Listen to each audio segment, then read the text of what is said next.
So, yeah. Piece of paper. Yeah, I forgot. Nailed it. Forgot my notes. Got Sorry. it. So before we meet here every night, we meet in the Student Union at 6 p.m. for dinner near Chick-fil-A, and we leave for Adam's house at 7 on the south side of the Union, so if you need a ride, you need to be there by then. And if you're a student at UNL and you're interested in becoming a member or signing up for our emails, then talk to me, Matt, or Will. And also, I'd like to announce that in March we'll be doing a mission trip to Utah. It's in a sort of applied apologetics thing, so if you're interested in letting us know, you need to let us know before December. So with that said, tonight we'll be talking about assisted reproductive technologies, and I'd like you all to welcome our speaker, Ben Blowers. Yeah.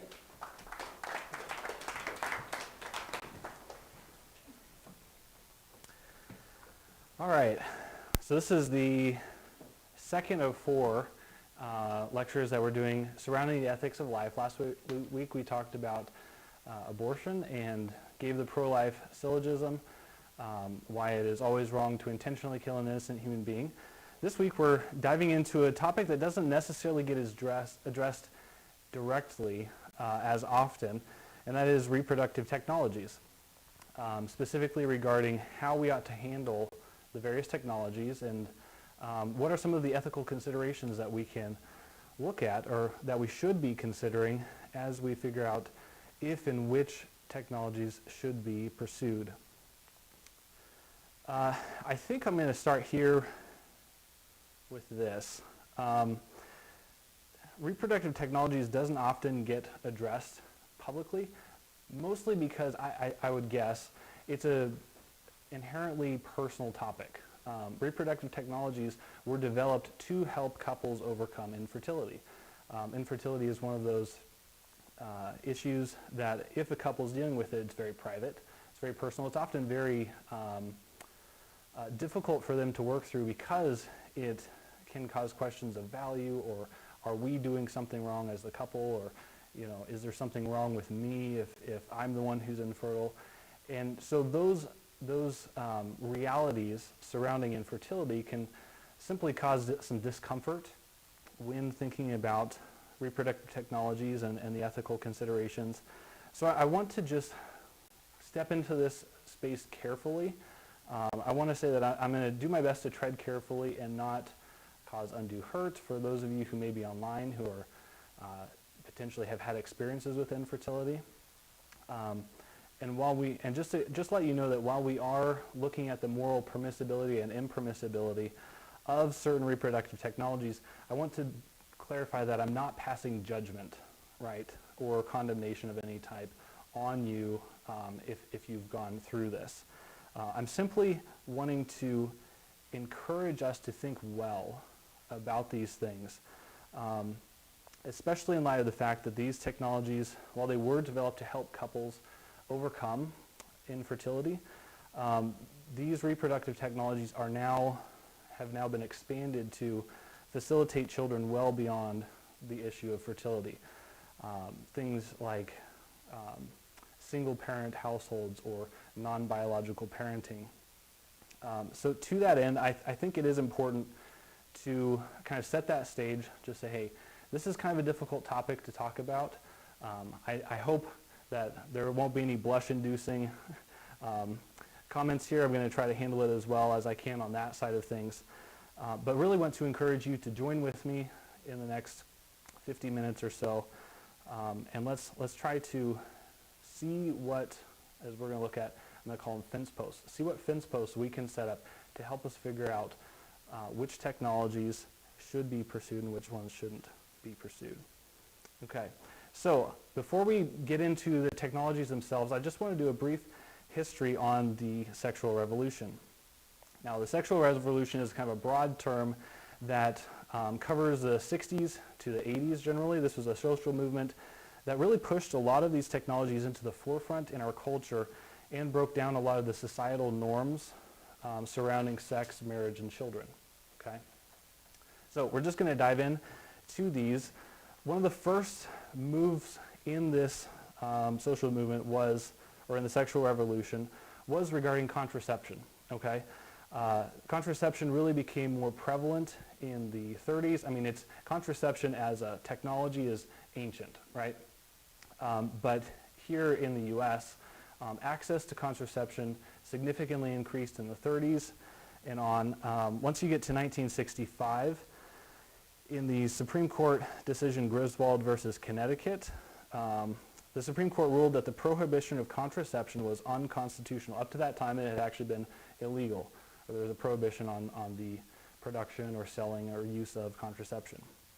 The Supreme Court then, in 65, ruled that that was unconstitutional and said that it was unconstitutional because it violated the people's rights to marital privacy, right? What you do in the privacy of your own bedroom, we're all familiar with that kind of terminology. They said that the government stepping in to the bedroom, if you will, and regulating contraception was something the government should not be doing. Eisenstadt versus Bard in 1972 granted rights to birth control for unmarried couples. So now there's an expansion, right, of the access to contraception to those who are unmarried. And then in Carey versus Population Services International in 1977, that decision, again by the Supreme Court, extended the right to contraception to juveniles. Okay, so there's this movement from contraception being illegal and prohibited to it being allowed in marriage, and then outside of marriage, and then to younger individuals. With no-fault divorce, you see in California, the first state to legalize divorce for any reason. That's what no-fault means. You didn't have to allege a fault that had happened within the marriage. They legalized no-fault divorce in 1970. And actually, I found it surprising that New York was the last to institute no-fault divorce in 2010. So I was shocked that it took New York, of all states, that long to pass no-fault divorce. That's not an endorsement of no-fault divorce. I just found it surprising it took that long. And now 17 states, including Nebraska, actually prohibit fault-based grounds for divorce. So you can't actually allege any abuse or abandonment or anything like that as grounds for divorce. You simply say, I want a dissolution of my marriage, and the courts will run that through, and you work with lawyers to separate assets, and if there are children, work out visitation, and you move on with your life. Now, that's a very cold way to describe divorce, but that's essentially what happens from the law's perspective. And then last week, we talked about abortion. So you've got legalized abortion, again, in this movement during the sexual revolution to challenge the norms or the ways that our society had functioned regarding sex, marriage, and children. With the advent of abortion, legalized abortion, Roe v. Wade, 1973, and its sister case, Doe v. Bolton, respectively struck down all abortion restrictions and then expanded this life and health definition in Doe v. Bolton to basically anything. So Roe v. Wade said abortion is allowed in cases where the life and health of the mother is at risk. And then Doe v. Bolton, that sister case, decided at the same time, said, and life and health of the mother can essentially mean anything. Scott Klusendorf says that it's a big enough door that you can drive a Mack truck through it, right? Then later on in 1992, Planned Parenthood v. Casey crafted this undue burden standard for abortion, where essentially said that the state cannot or must not place an undue burden on abortion providers. And that again kind of solidified abortion as the law of the land, and has actually, even up till just this year with June Medical Services, where I think it was Texas was attempting to, or not Texas, Louisiana, thank you. Texas had a case a couple years back. Louisiana actually attempted to require abortion providers to have admitting privileges to local hospitals. Simply, if something goes wrong with the abortion procedure, they can immediately take that person to a local hospital and get them treatment. The Supreme Court decided earlier this year that that was an undue burden on the providing of abortion. So again, expansively changing or challenging these norms regarding sex, marriage, and family. Moving on to non-marital sex then, we see the gay rights movement kind of jump-started with the Stonewall riots in 1969. Second wave feminism pushed women's sexual autonomy specifically. Essentially said that sexuality had been used as an oppressive tool by men throughout history, something that if you look at a history book, you can very much affirm where sex has been used to oppress or to victimize or to cause to be victims many women and even children throughout history. Second wave feminism, though, went beyond that and said women should be able to do with their own bodies whatever they would like. And then with more recent movements, you can think of Obergefell v. Hodges. Marriage is now simply considered roughly just a social contract, right? It's no longer a sacred institution or an institution that's oriented towards the well-being and provision for children. It's simply a contract or it's not even a covenant, it's an agreement between any two individuals, and now we're seeing any number of individuals who can enter into marriage, even to the point of one lady marrying herself, I believe. So marriage is essentially a social contract that allows some tax benefits or some legal benefits as the argument goes. And then finally, we're looking at assisted reproductive technologies as another way that this shift has happened in the last 50 or 60 years. It began, as I mentioned, as a means for overcoming infertility. And the first test tube baby, the first child that was born via in vitro fertilization, if you don't know what that is, don't worry, we'll talk about it in a minute, was actually born in 1978. So these technologies have actually been around for quite a while. But with reproductive technologies, it created the ability to have children outside of marriage and even outside of the sexual act, okay? So again, not getting too graphic, but that's what these technologies actually allowed people to participate in. So that's just a real brief overview of kind of some of the movement that the reproductive technologies were developed in, the sexual revolution. And there were a few promises that the sexual revolution kind of relied on or was vocal about regarding sex, marriage, and children that I think it's important to look at here.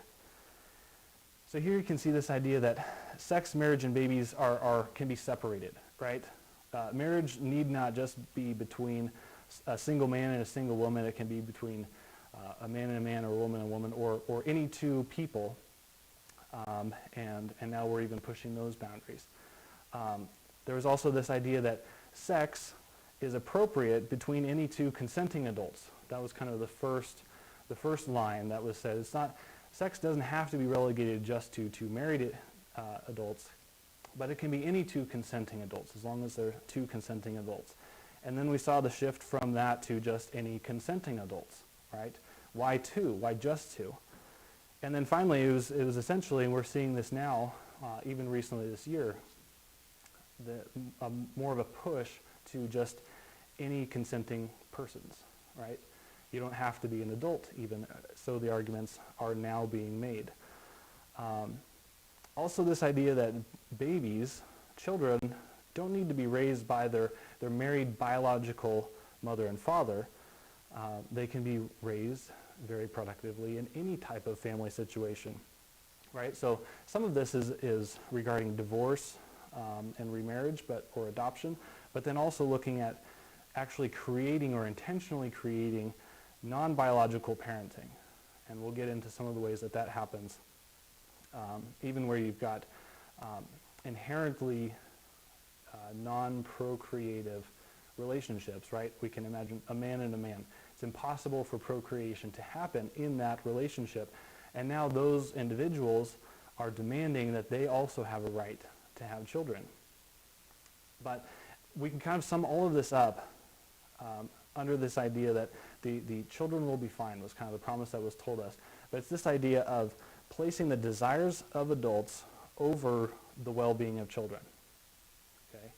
Sexual revolution essentially was the placing the well-being of adults, the desires of adults, and their happiness and their desire for sexual expression and autonomy lack of responsibility from children that may result from sex, and so on, placing all of those things over the well-being of children.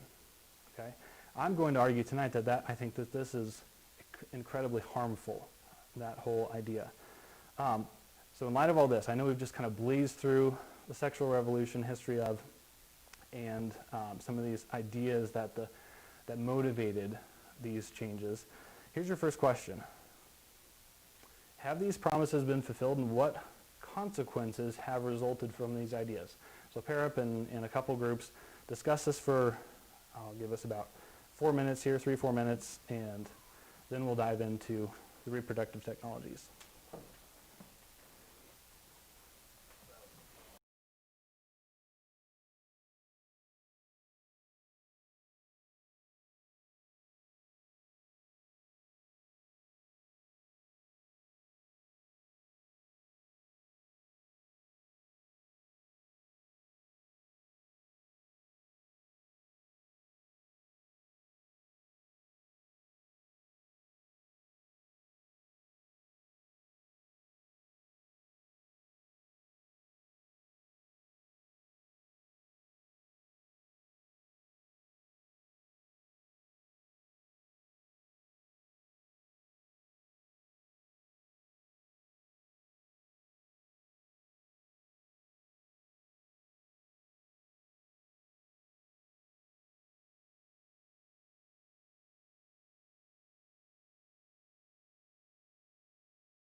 All right, let's bring it back in, and we'll dive into all the big words that we're gonna deal with here tonight.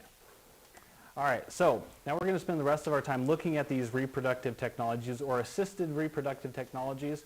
I'll often probably just shorten it to ART. It's a little easier to roll off the tongue here. So you might be thinking, okay, what is assisted reproductive technology? What are these things that are, or that were created or have been developed to help couples overcome infertility? And here you go. There's quite a list here. So again, think about assisted reproductive technologies are, broadly speaking, medical procedures that are designed to alleviate or mitigate infertility to the extent possible. Okay? So I'm just going to go over this list here and kind of help you understand exactly what's going on here, because we will be using some of these terms quite a lot. I know a lot of this might be some new territory for a lot of you. So first you've got intrauterine insemination, which is simply that sperm that is introduced non-naturally. And what I mean by non-naturally, or if I talk about naturally occurring conception or something like that, I'm not taking natural and then unnatural as in weird or gross or different or something. I'm simply saying natural is the procreative act, the sexual act. Non-natural is anything else. Does that make sense? So that's what I say when I say non-naturally or naturally. Want to be clear there. So intrauterine insemination, or IUI, is simply this technology that introduces a sperm into the uterus or by a non-natural means. Donor insemination, then, I think you can pretty easily understand, is going to be where there are donor sperm involved, right? So this isn't between the couple. It's not genetic constituents from both couple or both members of the couple. It's where you can go to a sperm bank, or you can go somewhere else and actually procure sperm that has been donated and then seek fertility that way. Okay, that is also, the donor sperm is also introduced non-naturally. Then you move to egg donation, which is just the flip side of that. So this is dealing with females. And generally the way that this works is you've got hormonal stimulation of the woman to cause her to release multiple eggs at a time. Those eggs are then collected and donated, and then to achieve conception and hopefully pregnancy. Either the gamete intrafallopian transfer or IVF is typically used. Okay. Now the gamete intrafallopian transfer, or gift, as we can phrase it, again uses hormonal stimulation of the woman to cause her to release multiple eggs. The eggs and sperm are collected from both the man and the woman, and then those both individually are introduced into the fallopian tubes, which increases the likelihood of conception. Okay? So this is fairly straightforward once you kind of know what these terms mean. IVF is maybe the most familiar. In vitro fertilization, that's probably the most familiar reproductive technology that is used. And this is, again, typically combined with hormonal stimulation to cause the woman to release multiple eggs. The egg and sperm are then collected, whether it's from donor or from the woman and the man. And conception happens in the lab. And then that embryo, or the embryos that are created, are transferred into the uterus in hopes that they then implant. ZIFT, or zygote intrafallopian transfer, is the same as IVF, except this is where the embryo or the zygote is transferred into the fallopian tube, where then it can travel down to the uterus and ideally implant as well. So very close there. And then we've got genetic surrogacy. There are a couple types of different surrogacy here. Genetic surrogacy is where the woman contributes her own egg, and then would either, you can have a number of different ways. You could do IVF, you could do even donor sperm or anything like that. But this is, genetic surrogacy is essentially where the woman will donate her own egg, and then will, if she conceives, will give birth to the child 9 months later, all things going well, and then we'll give up that child to the couple that has contracted with her for that surrogacy. Gestational surrogacy is where the gametes are procured and from the couple, or sometimes from donors as well, and then IVF is performed on the surrogate. So essentially the embryo will be created in the lab and then transferred to the uterus. And finally here, the last one that we're going to look at is this intracytoplasmic sperm injection, which this is a fairly new technology, but this is essentially where through pretty incredible means, a single sperm is actually injected into the egg, and then conception happens that way. One problem that we'll cover, I think I'll mention it here, but we'll cover it later on. One possible problem here is that a less than healthy sperm can actually lead to conception, or can be used in conception, but there's not a lot of data surrounding that. We'll touch on that a little bit later. So that's a lot of information. Are there any questions if you're like, I don't understand what some of these mean? Just real quickly here, and it's okay if you don't understand, or if we're all good to go. We'll keep trucking on. Okay, cool. So we're going to look at Scott Ray. He's an ethicist, one of my professors that I've learned a lot from. When he was talking and teaching about these reproductive technologies, he used the analogy of a fence, right? So when navigating these technologies, these medical issues, we need to kind of see what's inside the fence, right? So what is morally permissible? If something is inside the fence, then we can say, all right, it's morally permissible as long as a couple does, has the right motives and everything for pursuing these technologies, then that's okay. If something is outside of the fence, right, then it's morally impermissible. Okay, so we've got this idea of fence posts going on. We're going to see where do we set these fence posts so we know what technologies, if any, fit inside the fence and are ethically permissible or morally permissible, or if all of those technologies should be prohibited as unethical. Okay, so in doing this, setting up these fence posts, we have to ask this first question: can ART be used at all? Right? Regardless of all the other considerations, which ones are used, can assisted reproductive technologies be used at all? And the answer to this, if no, means that infertile couples or couples that desire to have children have three options left to them. They continue to attempt pregnancy through natural means, they can choose to adopt, and they can remain childless. Those are really the only three options if it's unethical to pursue reproductive technology of any type. So those are their three options. If we're looking at, if we would answer this question, yes, at least some can, then we have to ask the following questions: which methods are legitimate, and how might we determine which technologies are morally permissible?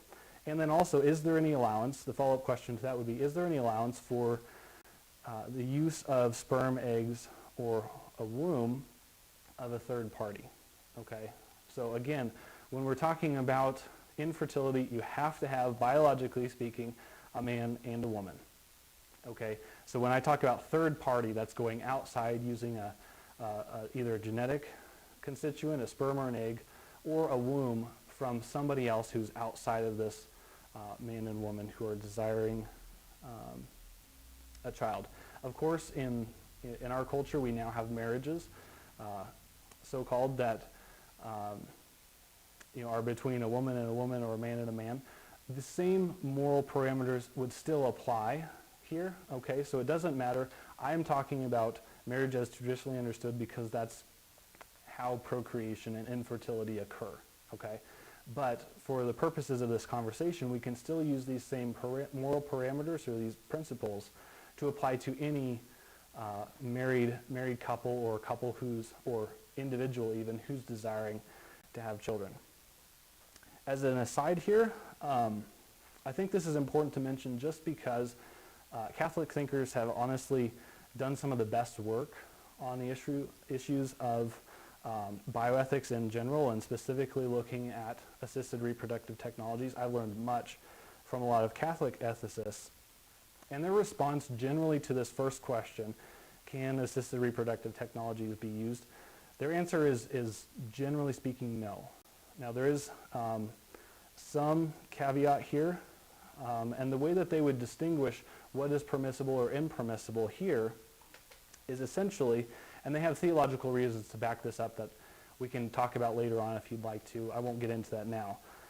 But essentially, technologies are morally permissible insofar as they assist in normal intercourse, okay? Where any technology that replaces normal intercourse is not morally permissible. That's essentially where the line is drawn. And so much of what we're going to be talking at here, for those who might be Catholic or listening in, just so you know, a Catholic ethicist would likely disagree with much of, or with some of what I was some of what I will be saying, although I'm honestly fairly close to a traditional Catholic understanding of bioethics here. I think they've done some excellent work there. So I'm just kind of mentioning that because if you're going to, or have an interest in going to go about studying reproductive technologies or bioethics in general, you need to interact with the Catholic thinkers, even if you disagree with them, right? You've got to interact with the best the other side has to offer. So that's just kind of an aside there to let you know, setting the stage a little bit of this conversation. So in addition to this, right, so we're setting these fence posts. I'm going to say yes, some assisted reproductive technologies can be used or are morally permissible, okay? But that's only the first fence post, or maybe that's kind of asking, can we even go out into the pasture, right? If we're thinking about where this fence is. And I would say, yes, we can. So then we need to say, okay, where do these fence posts now go? Where can we put in something solid to help us identify which of these, that whole list of technologies, which of those can be pursued ethically? And Wayne Grudem offers 3 principles in his massive tome. It's like 300 or 1,300 pages of discussing ethics. But he lays out 3 guiding principles that I find extremely helpful, Christian or not, okay, that we can look at here. The first principle, or fence post, is generally uncontroversial, and I'm not going to be making an argument for it tonight, but simply it's this idea that modern medicine, by and large, is good, right? Pursuing medical technologies and medical remedies to physical issues or mental issues is a generally good thing. Now we can all agree that any good technology can be usurped for evil, but we can easily identify those and call it out. But in general, modern medicine or medical technologies are morally good. The second principle is actually flows from the argument we made last week when we were looking at abortion. And it's simply, as a reminder, the science of embryology shows us that the unborn are, from the moment of conception, distinct, living, and whole human beings. And then the philosophy helps illuminate the fact that there are no morally significant differences between the unborn and you and I sitting here. Okay? So, in light of that, I think we can set up the second fence post as the unborn should be treated with dignity because they are distinct, living, and whole human beings, and because there's no moral difference in their value or dignity that they deserve. Therefore, they should be treated with such dignity and value from the moment of conception. And the third fence post is, again, not something I'm going to make much of an argument for, although I can definitely point you in some directions if you're interested, or I think most people would find this one a little more controversial, certainly than the first and possibly than the second. But it's this idea, and it flows from the uncontested sociological reality that all else being equal, children do better, or you could say encounter fewer challenges in life when raised by a biological mother and father. Now, culturally, that's going to be a fairly controversial topic. Sociologically, the research is completely consistent. There is no debate that, by and large, if everything, all else being equal, children do better with the biological mother and father present in their lives, okay? And not just present, but actually married. Like I said, I'm not going to be making an argument for that claim other than maybe direct your attention to Carl Zensmeister. He's, let's see, I have it on my notes here. He's a DeWitt Wallace Fellow at the American Enterprise Institute. He's done some good research on this. He says there's a mountain of scientific evidence showing that when families disintegrate, children often end up with intellectual, physical, and emotional scars that persist for life. He continues, we talk about the drug crisis, the education crisis, the problem of teen pregnancy and juvenile crime, but all these ills trace back predominantly to one source, and that is broken families. And he said this back in 1990, and since then, the evidence has only continued to mount okay, that by and large, again, children do better in families where both biological parents are present and married. Again, I'm not going to make much more argument for that claim other than tell you I can point you to some excellent resources that will back up the claim. We just don't have time for that tonight. So in light of this, when we look at specific ARTs to determine whether they're inside or outside of the fence, right, we can understand that intentionally creating a situation, this is really important, so hear me on this one. When intentionally creating a situation, or if we intentionally create a situation when a child is not raised by its biological father or mother, we can understand that that is, again, all else being equal, not best. Okay? That's the claim, one of the important claims I'm going to make tonight, is that based on this body of research that exists, intentionally creating a situation where a child is not raised by its biological father or mother is not, at a minimum, not ideal, and I think at times even morally impermissible.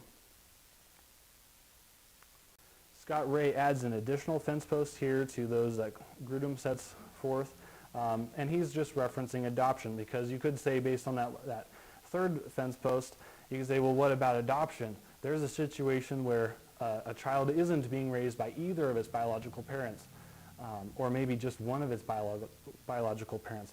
What about that? Well, Ray talks about the case of adoption, and he says that the child has already been separated from its biological mother and or father, and so there's no creation or intentional separation of the parent and child, right? What I'm saying is that intentionally creating that situation was morally wrong. With adoption, we actually have something that's beautiful in that act of adoption remedies an already broken, already bad situation, right? So something like death, abandonment, or abuse, or other situations where adoption might occur, okay?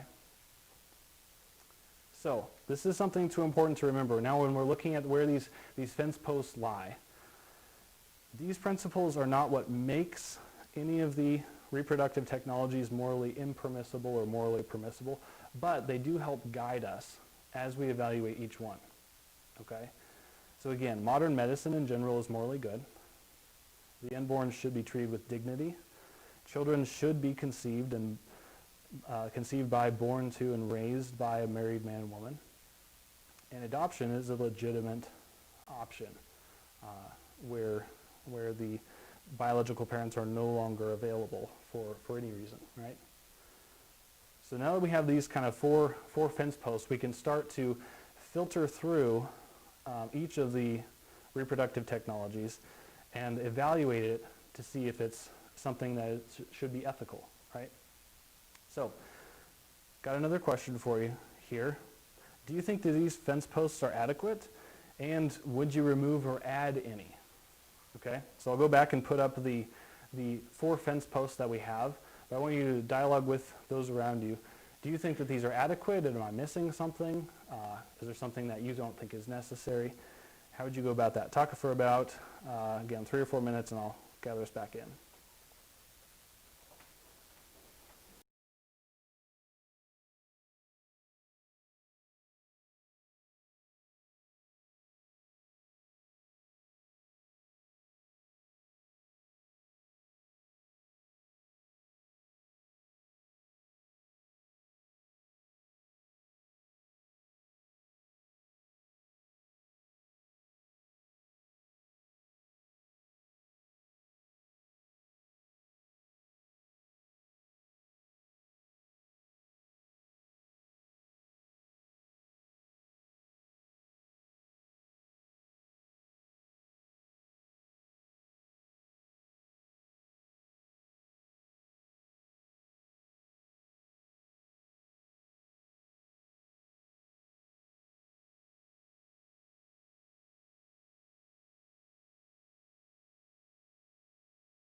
Okay.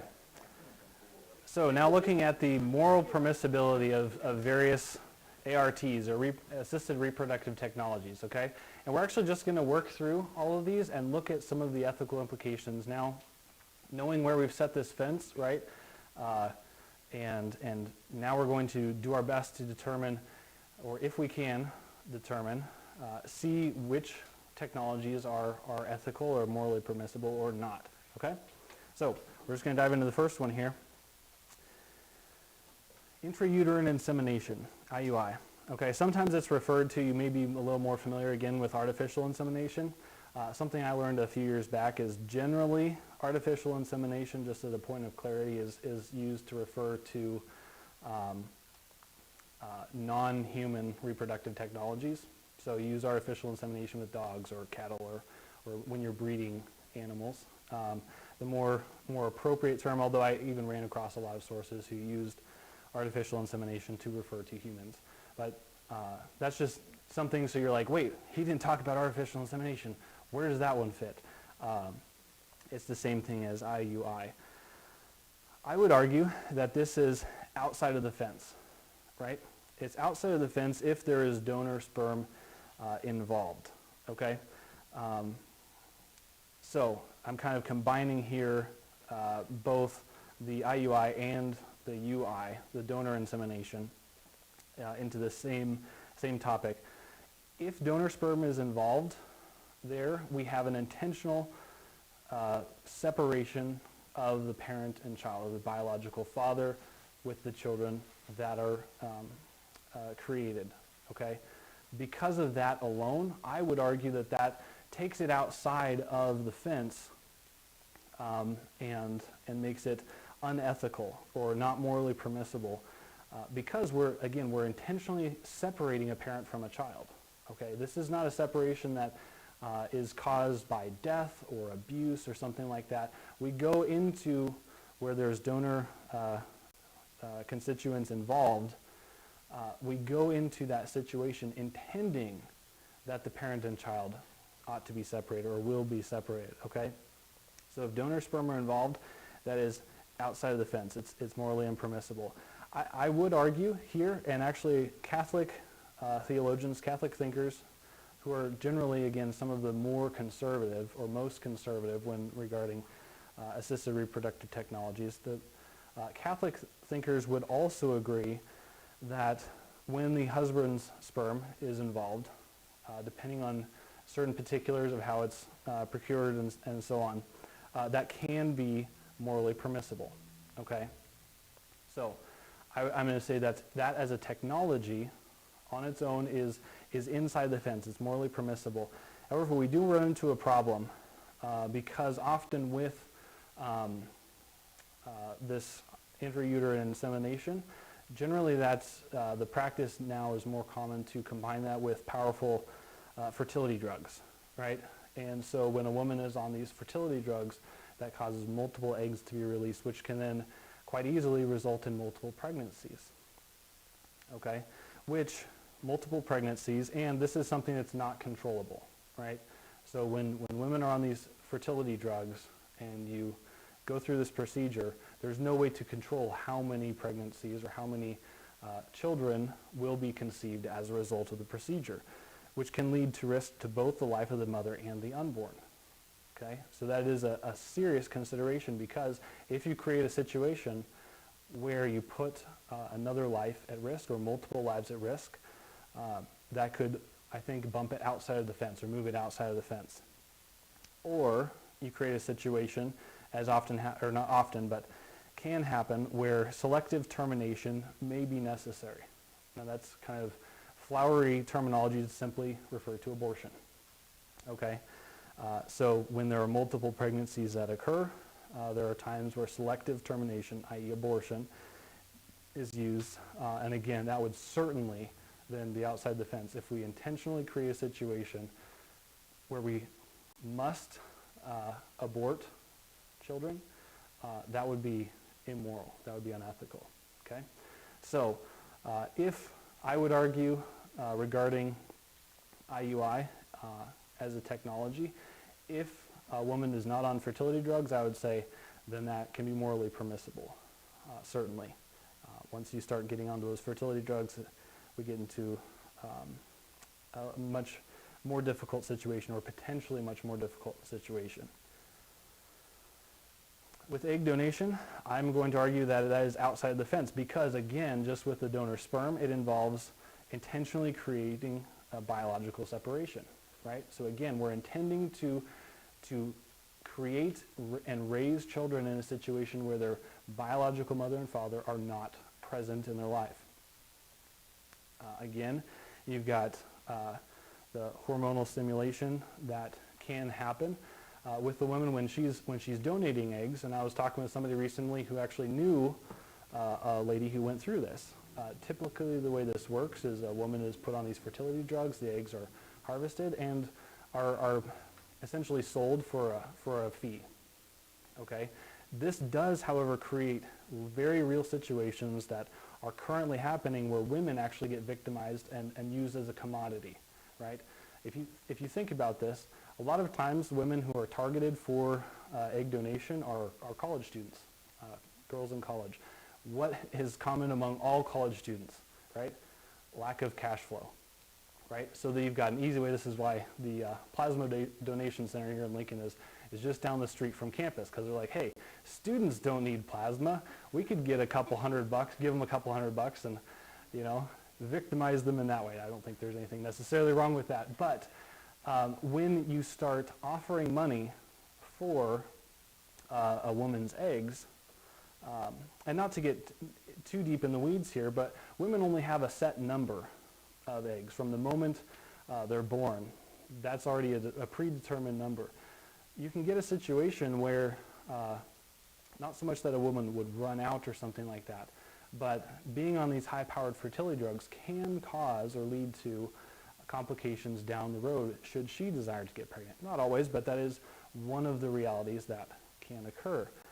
Also, you've got in third world countries or elsewhere overseas where women are essentially used as egg farms, where women are then victimized and not even compensated, or the people who are buying these eggs, these donated eggs, are paying much more than what actually gets back to the woman.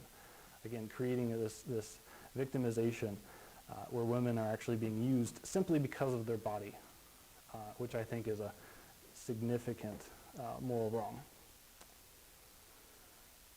With gamete interfallopian transfer or gift, I would say that this is inside the fence, okay? Because this is simply taking the egg and the sperm, if it's inside the fence, if it is the husband and the wife together, and it is both of their genetic material that is then, there are certain medical issues that can cause difficulty through natural conception, and so this is simply a way to facilitate conception easier. Again, Catholic thinkers would agree, given the particulars, they would say that this can be a morally permissible reproductive technology that can be utilized. However, there is a problem here generally with gift. There's hormonal stimulation to release multiple eggs, and the thing with these eggs is that they're not essentially shelf stable, right? You can't harvest eggs and then keep them for a while.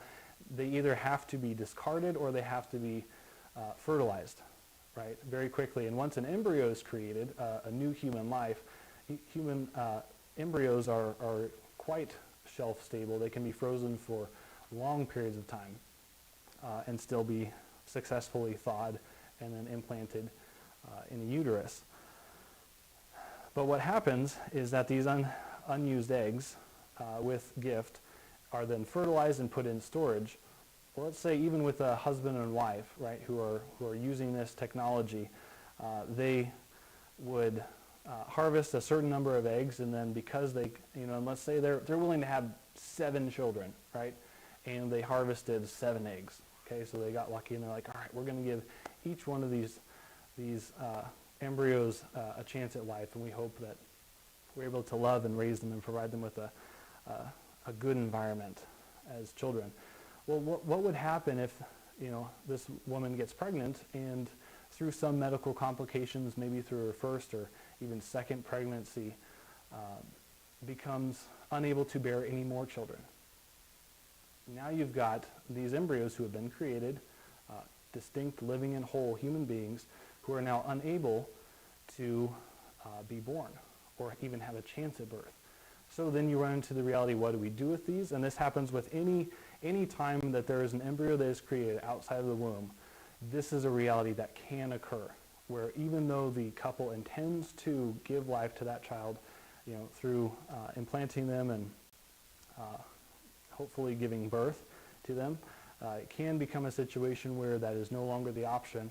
You have unused embryos that are no longer able to be used by the couple, that can then either be destroyed via research, they can be washed down the drain, or they can be adopted or given up for adoption, donated to another couple with infertility. Again, not an ideal situation, and given the particulars surrounding a couple who might consider gift as an option, it could be morally permissible, but if it's approached unwisely, I think it could potentially be morally problematic. Okay? All right. I think that's all I'll say on that one. Is this all making sense? Like, I want to make sure I'm not moving too quickly here. Okay? Because I know this is like stuff that most people haven't even heard a lot of these words, including myself up until more recently. All right, the next one, in vitro fertilization, again, the most familiar, and zygote intrafallopian transfer. Both of these are essentially the same, right? The only difference is one, the embryo or the zygote is transferred into the uterus. The other one, it's transferred into the fallopian tube.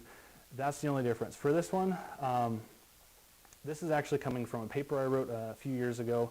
I argued in that paper that there need to be additional moral parameters when we're dealing with the creation of embryos, because we're dealing now with actual lives that have been created. We can no longer simply talk about, well, the potential for conception or the hope for conception or the probability that conception will occur given these technologies that are being employed.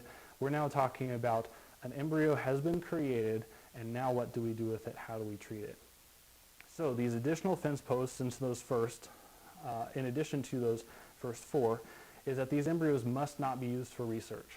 If there is any intent or willingness to allow the embryos that are created, even if some are implanted and are given birth to, if some of these embryos are used for research, or there's a willingness or an openness for that to happen, that would then, I would say, take it outside the fence, because current research on embryos results in their destruction. And given the scientific fact that each embryo is a distinct, living, and whole human being, that is exactly what it means to experiment on another human being. And in this case, without even their consent. Right? So the difference here, I've had somebody say, well, how is experimenting or doing research on an embryo any different from any of us volunteering for a clinical trial for the COVID vaccine, right? We could do that, and that's experimenting on us, and we would have to sign probably a lot of waivers and work with our insurance to make sure if something goes wrong, we're covered. But there, the difference is that we would be opting into the research. There would be a level of informed consent that the unborn cannot have, right? These are human beings who are being experimented on essentially against their will. They have no voice in the matter. That would make it morally impermissible.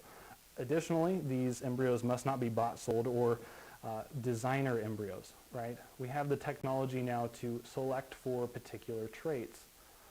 I would argue that designer embryos places, and what I mean by designer, there is the ability to select for hair color and eye color and even sex to a large degree. Level of intelligence, height, weight, those types of things can be selected for genetically. Remember, distinct, living, and whole. The whole part means that all of the information about who you grow up to be is present from the moment of conception onward. And because of that, we can identify some of those traits and say, I really want a brown, curly-haired little boy, right, running around.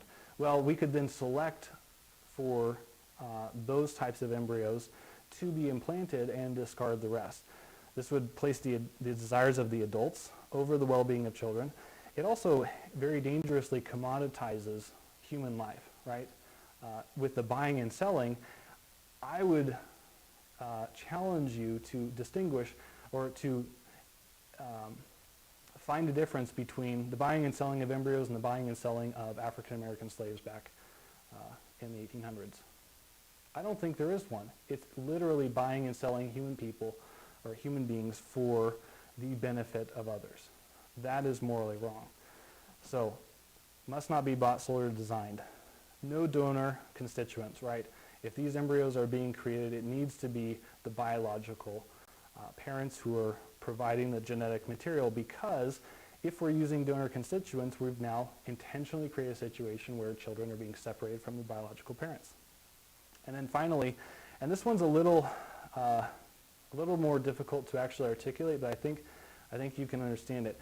When we're creating embryos, we have to be careful not to introduce additional increased or unnecessary risks. Okay, because when we're dealing with human lives, if I were to take an action here where I knew that it was going to put all of you at risk, or any one of you at risk, unnecessarily, right? That would be morally impermissible. Adam's going to do some work in a month or so, I think, where he'll actually be using a similar form of argumentation that the intentionally violating the well-being of others, or creating a situation where the well-being of others is harmed, can be a moral, or it can be a guidepost in discovering the moral permissibility of an action. Now, it doesn't, create that moral permissibility or impermissibility, but it does help us understand how we ought to treat one another by looking at the well-being that is experienced, okay? So, if an embryo is created where there are additional or unnecessary risks introduced, I would say that is not morally permissible. So, those are all the situations that embryos should not be created, or I would say it is unethical to create. I would say it is or can be morally permissible to create an embryo or to pursue IVF or zygote intrafallopian transfer if those embryos, which will be created, are immediately implanted. Okay, so if you're using biological constituents from the mother and father, and they're united, and then as quickly as possible implanted, I think that can be a situation, morally speaking, where that would be allowable, because we're giving that new human life the best chance and the least amount of risk possible, given the situation of its conception. Does that make sense? All right. Last few here. Surrogacy. So again, we've got genetic surrogacy, and this is simply where the mother's egg is used, and then the father, the biological father, the sperm is introduced via any of those other means we've talked about. Again, this is intentionally creating a biological separation. Again, high potential for women to be victimized here. This was highlighted, or this has been highlighted again overseas, where women, usually poor women, will be able to make a year's worth of salary in 9 months, where she will be able to earn, support her family simply by being pregnant. What ends up happening is that then that becomes the means of supporting her family. And so what do you have to do? You have to keep working. So you have perpetual pregnancies or continual pregnancies, oftentimes where the agencies that are setting up these surrogacies between the clients who are desiring children and the surrogate mother. Often much of the money, it can cost as much as $40,000, $60,000 to hire a gestational or genetic surrogate. And not much of that money it can be the case that not much of that money ever gets to the woman, where the woman is being victimized and simply used because of her amazing ability to procreate. Okay, so again, huge problem there. I would say that is definitely outside the fence, in every situation, because if it's a genetic, we're creating that biological separation. Gestational is simply the difference in that the biological constituents come from outside the woman, right? So her eggs are not used. Again, danger of women being victimized and the unborn actually being, again, bought and sold essentially is what happens here, because you've got, generally you're going to use IVF or another means to create the embryo, then implant that in the woman, introducing risk and so on. Also, it does intentionally sever the bond that occurs between mother and child. Now, I myself, as a man, I will never know exactly what this is like, but from talking with other women who have been pregnant and observing my mom, I've got a lot of younger siblings. There is a unique bond that forms during the 9 months of pregnancy, even to the point of newborns very early on being able to distinguish the mother's scent, the difference in jingle between the father's keys and the mother's keys, and so on. There are different ways that there's a bond that uniquely happens even while this unborn is developing in the womb. That bond is then severed upon the surrogacy contract running out.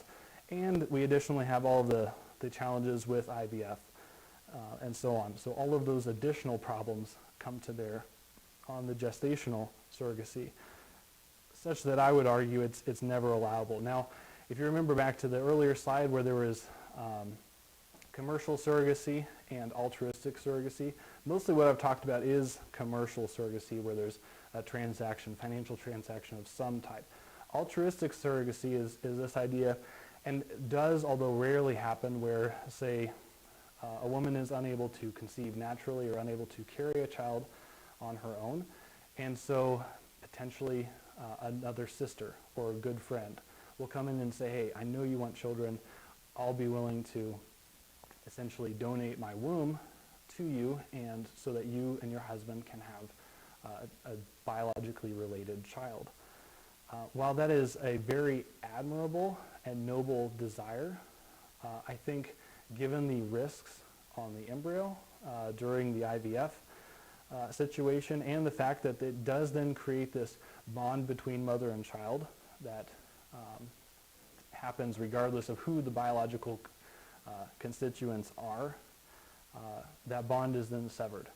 And I find that problematic. So as noble as that would be, were a couple or a woman willing to do that, I would counsel gently against that because of the consequences for the child.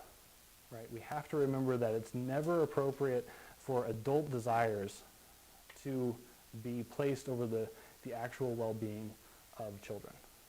Okay? So that's surrogacy. And then the last couple ones here. The sperm injection, I'm not going to say a whole lot about it because it is much more of a new technology. There's not a lot of information or data about this sperm injection procedure, other than what I kind of said before, that it's essentially human experimentation. So when medical professionals or those in these reproductive fields or technology fields talk about this, they say, well, we don't have enough research. You know, it could be that a less than healthy sperm could be used, and that could cause genetic defects or something in the unborn. Or sometimes there's a suggestion that miscarriage or other birth defects could be a result of this type of a procedure, but we just don't have enough data. Well, think about that for a second. How do we get more data? We have to go through the procedure, which could result in increased birth defects, increased miscarriages, other complications that are unforeseen, which is why I argue here that it's essentially human experimentation. We would have to experiment on or do these procedures on human beings without any knowledge of the outcomes. And for that reason alone, I think, especially given the other technologies that can be used, the fact that adoption exists and embryo adoption, as we're going to see here, is something that I think is morally allowable. I would say that it would be morally impermissible, at a minimum unwise, highly unwise, to pursue the sperm injection. Finally, embryo adoption. This is something that's a little bit different than all the other technologies. We already have an embryo It doesn't matter whether it's donor created, whether it was left over from IVF or one of the other procedures. Embryo adoption is when the parents have said, we are unable or no longer desire this embryo or these embryos, we're going to give it up for adoption. This is no different than any other form of adoption that is currently available today, morally speaking. This is a good thing because it remedies a bad situation. The separation between biological parent and child has already occurred, and we meaning those who are pursuing embryo adoption, are simply allowing that child a chance at being born and growing up in a loving family.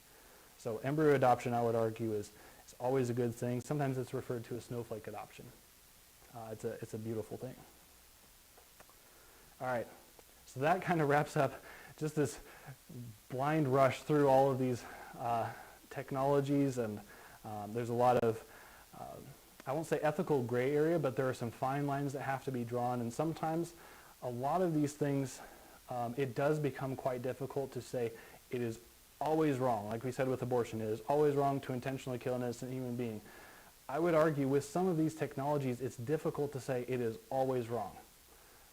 From my perspective, sometimes the specifics of a case could potentially change the situation enough that it might be permissible to pursue some of these options. However, I think if we keep these fence posts in mind, right, that every human life is worthy of dignity and it's never right to intentionally introduce increased risk into the unborn's lives and so on, I think we can navigate this fairly well. Here are some things that we didn't get to talk about. And so I'm just going to throw these up here. If you're interested, we can talk about this stuff. We've got stem cell research, we've got prenatal screening, 3-parent children, CRISPR, gene editing. These are all technologies that are related to, sometimes a little tangentially, but I would say in a fairly significant way related to assisted reproductive technologies, and the same principles apply.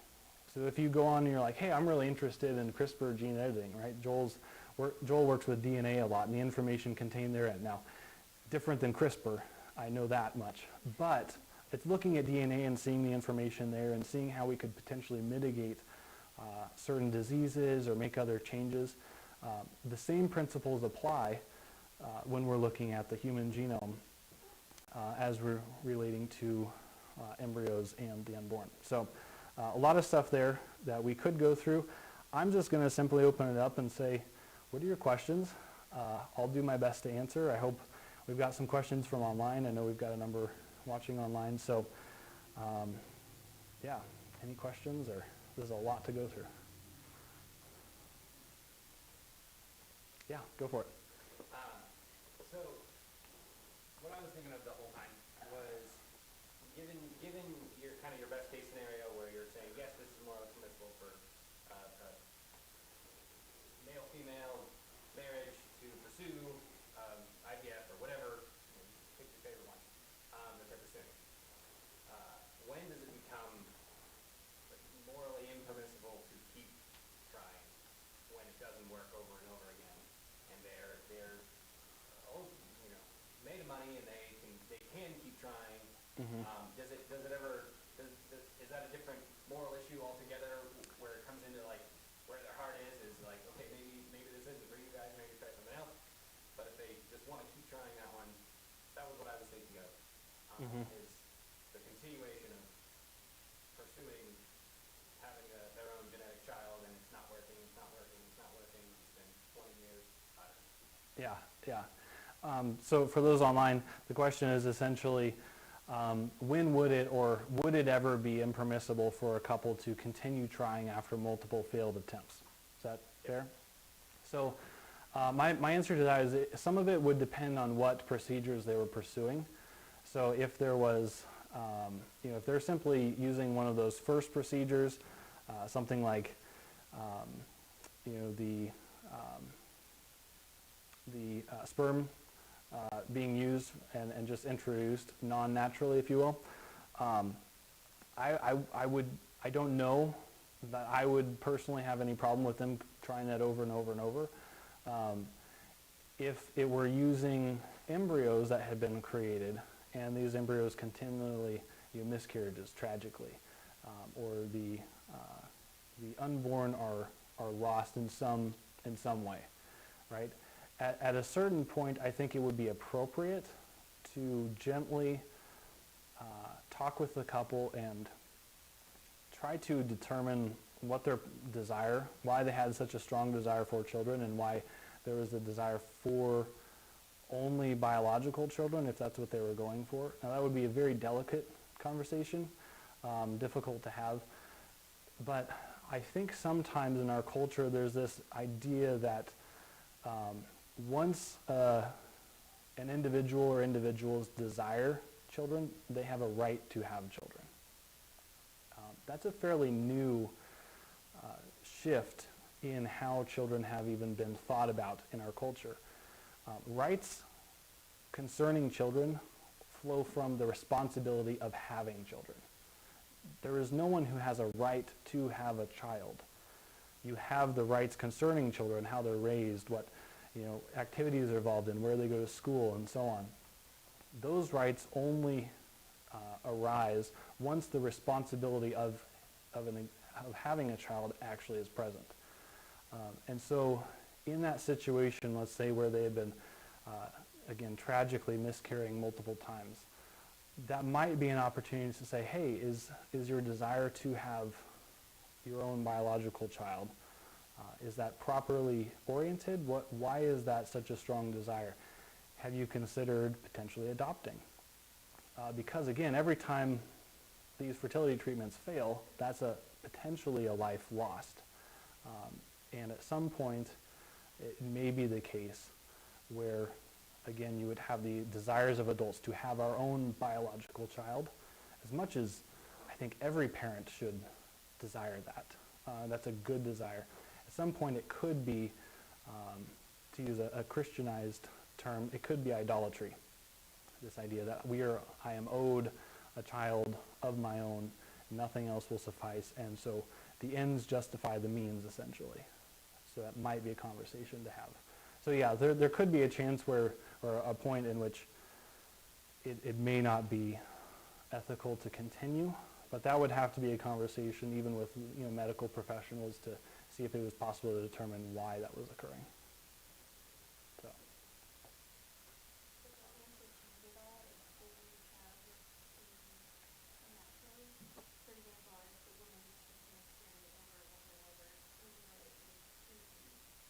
Yeah. Yeah, so this... Yeah, so for those online, would the answer change at all, or if the situation was such that this was just natural conception and multiple miscarriages have happened?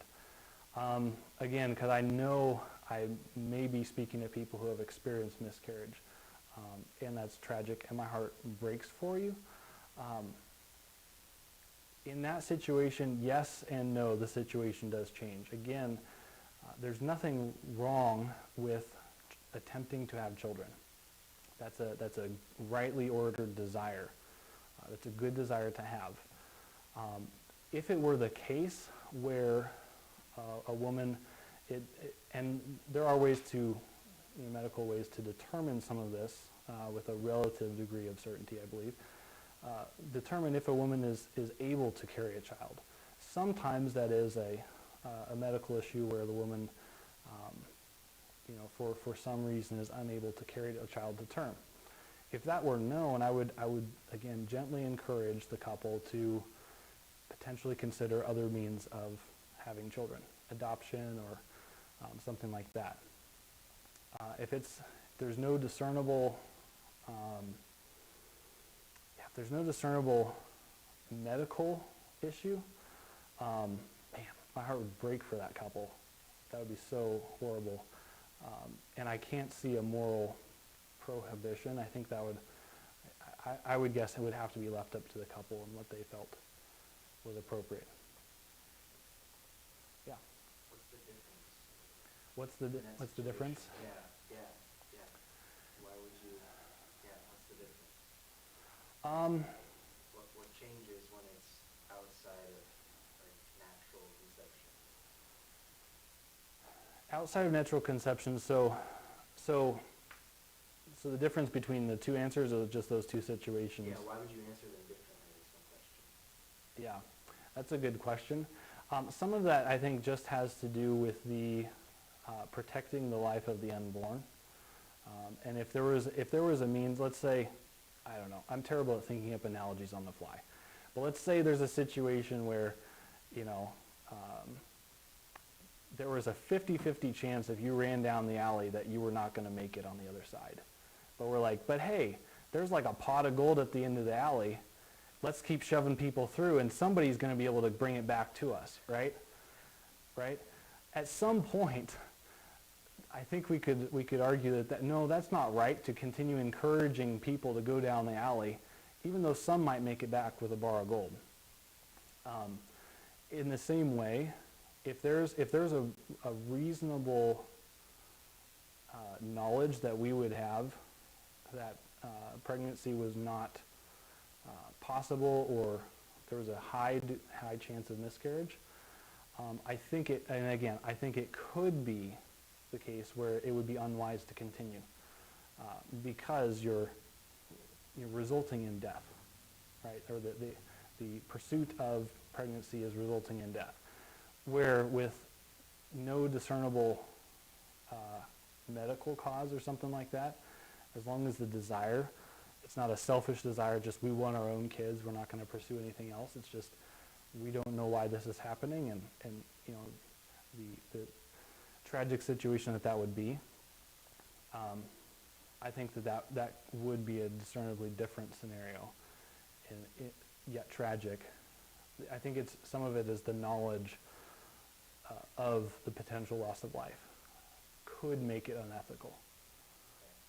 So in either case, if you know that there's like a medical reason why you can't have kids, and miscarriage is presumably because...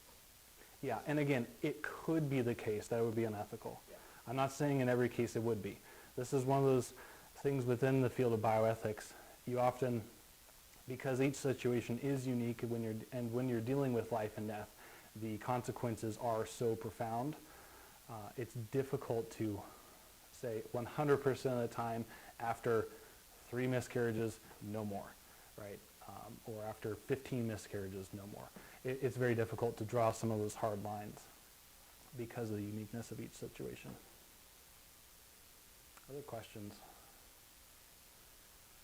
We Yeah. have some questions online, but those are common. If anyone's interested in the topic of embryo adoption, there's a resource that someone wrote a novel, Someone Like You, and that's by Karen Kingsbury. Okay. Good. Yeah, we can, Karen Kingsbury. I'm not off the top of my head familiar with. It's a fiction author. Okay. Okay. That's not a fiction. It may not be a fiction, or it may just be a fiction book fiction novel that kind of helps talk about embryo adoption. There are some fantastic organizations that specifically deal, I can't remember the name of it off the top of my head, but specifically deal with snowflake adoptions. And they do fantastic work. There's a wonderful value of life that those folks have. So, yeah. It's more of a scientific question. I'm just curious now, but it seems like you said a few times that eggs don't have a very long shelf life, Mm-hmm. but sperm does. You can freeze sperm; they can last a long time, right? Mm-hmm. And then fertilized eggs, so embryos, have a long shelf life. They can be frozen; they'll last a long time. Yes. What is it about what is it about eggs that you can't freeze them, or they don't have a very long shelf life? I don't know. So the question is why eggs have a shorter shelf life, or almost a non-shelf life when compared to sperm or embryos. I don't know, and I'm hesitant to even offer a suggestion because I don't know. I believe it has something to do with just the biological makeup of the egg makes it very difficult to thaw and unthaw. Because it is freezing, that is what occurs to preserve them. But it's also interesting that the egg is there at the beginning of the woman's existence. Yeah. So it's almost as though it's like a reverse sort of concept, like those eggs have been there for 20, 30, 40 years. So that's their shelf life, but from the non-frozen Yeah, I don't know. Yeah. First thought. yeah, Well, it's just kind of neat to think about, you know, the environment that they're made to be in is so protective and valuable, you know, the woman's body, and then outside of it, they can exist. yeah, yeah. Without getting weird, reproduction is an incredible, incredible process. Just the science behind it, the fact they've even been able to photograph and videotape the moment of conception, and there's a chemical reaction that actually results in a small spark of light. It's a chemical reaction that happens when the sperm and the egg unite that actually is kind of, it looks like a burst of sparks. It's fascinating.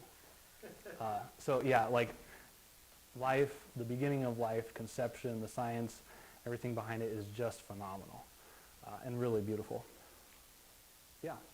Ben, do you know of any, probably Christian or any organizations that work with couples to try to weigh all these options you pose? I mean, basically what you put together here seems like it could be some sort of a brochure or a file for couples to sit and kind of sift through what would be the right ethical choice for them, what would be the best choice based on their medical options. Because when I think of some of the options, like when you're saying that it would be more detrimental for the child not to be with their biological parent, I could see the parent, or I could see the couple going in saying, well, we should try for our own biological children at all costs because that's for the betterment of the child in that sense. But then they might forego adopting a child that would have a need. So it seems like there's a lot of factors to weigh. I don't know Yeah. if there was organizations that specialize in that. There are, and I'm trying to think. So I believe it's called the Ruth Institute. I'll look it up. I think it's the Ruth Institute. I just discovered earlier this week. Have a lot of information. I don't know how much is directly, since I just found out about it, how much is directly related to specifically the ethical implications or considerations regarding infertility and the technologies. But they have some good resources. There are a number of books that are helpful in navigating this and brochures. Unfortunately, not enough. I think because this is such a personal issue with couples, it's not something, you know, that you go around saying, hey, you know, my wife and I are struggling with infertility. That's just not something that happens. And so what that results in is just a lack of even knowledge of what these technologies involve and even just some of the basic science behind it, and then the ethical considerations that flow from that. Another one, and again, I don't know how specific it is to infertility and those technologies, but Them Before Us is another fantastic organization that does deal with the ways that the sexual revolution kind of promised that the children will be fine, and this organization, I can't remember who started it, I should know that, but this organization is essentially looking at how that promise that was very much flawed or false, that the children are not fine. When children are used as a commodity, or you know, their well-being is regarded less than the desires of adults, the children always end up getting the raw end of the deal. So yeah, those would be two. The Center for Bioethics and Human Dignity would also be a good resource to look into. They've got a lot of bioethical issues that cover the spectrum of life. Those would be a few off the top of my head. But this is part of the reason that I wanted to talk on this semester, is because most people don't. And most of you guys aren't, you know, dealing with infertility or reproduction or procreation yet. Should marriage be in your future and children be in your future, this is something I think it's important, given that it is dealing with life and death, it's important for us to think about. Because you can find yourself, unfortunately, many couples go through some of these procedures and find themselves on the other end where now the woman is unable to have children, or they no longer are able to support any more children, and they still have multiple children frozen as embryos. What do you do then? And we create ethical dilemmas or situations where the children end up being harmed in some way. So my encouragement is, like, think about this stuff. Encourage others to think about it. I wanted to equip you guys so that as you encounter this in with those around you, or even personally the rest of your life, you have a framework to even think about these things. So, any other questions or comments? Yeah. So, two-part question. The first part I don't know someone else. Okay. Hypothetically, if say a family member goes through the IVF process and they therefore have some embryos that are frozen, and no longer can or want the implant, do we as families have a moral Ooh. responsibility Yeah. to adopt those embryos? And say, second part of this question is, what if it is, say my sister created them, she's no longer able to create them, would it be better for us to adopt, or would it be better for us to surrogate and give them back to their biological parents? Well, I think that's all the time we have for today. No. Okay, so two questions for those of you online. The first one is, if we'll use two sisters, right? Two married sisters. One sister goes through the IVF process, so they have embryos that have now been fertilized, and through some means is either unable or unwilling to go through pregnancy with the remaining embryos. Does the family have an obligation, or does one or more of the other sisters have an obligation to mother those embryos? And then the second question was, would it be better then, in that situation, to formally adopt those children, or to go through some form of surrogacy and then give back those children to their biological parents, right? This is why I said looking at the situation can sometimes shift our moral calculus as we navigate through this. So for the first one, I think that's the easier one. I would say no, there's no moral obligation for for an individual or a couple to adopt other children. I would say that that's very noble and often and potentially very even wise, right? If, let's say, best case scenario, there are some embryos that are left over from a medical procedure, and the mother is unable to get pregnant any longer, okay? And does not want those embryos destroyed or damaged in any way, decides to offer them up for adoption.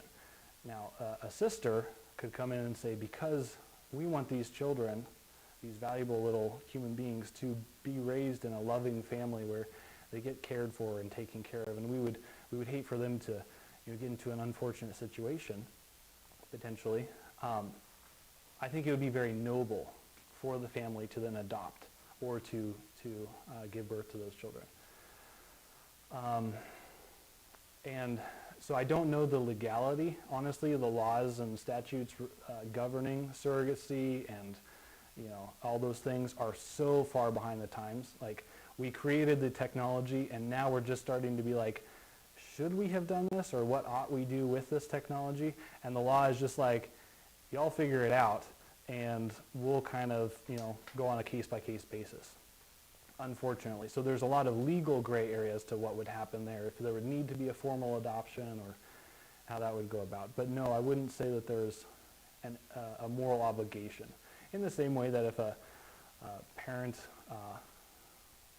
let's say that both parents died, right? They have 3 kids running around, older kids, right? Trot out the toddler. We have 3 older kids running around. Both parents are killed in a car accident. Would the family, the remaining family, have a moral obligation to adopt those children? I would argue no, but again, it would be very prudent, very noble for them to do so. But I can't see how there would be an obligation to do so. The second situation,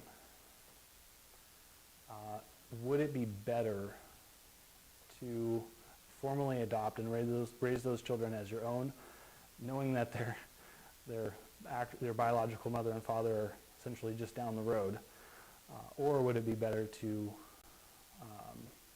go through surrogacy, gestational surrogacy in that case?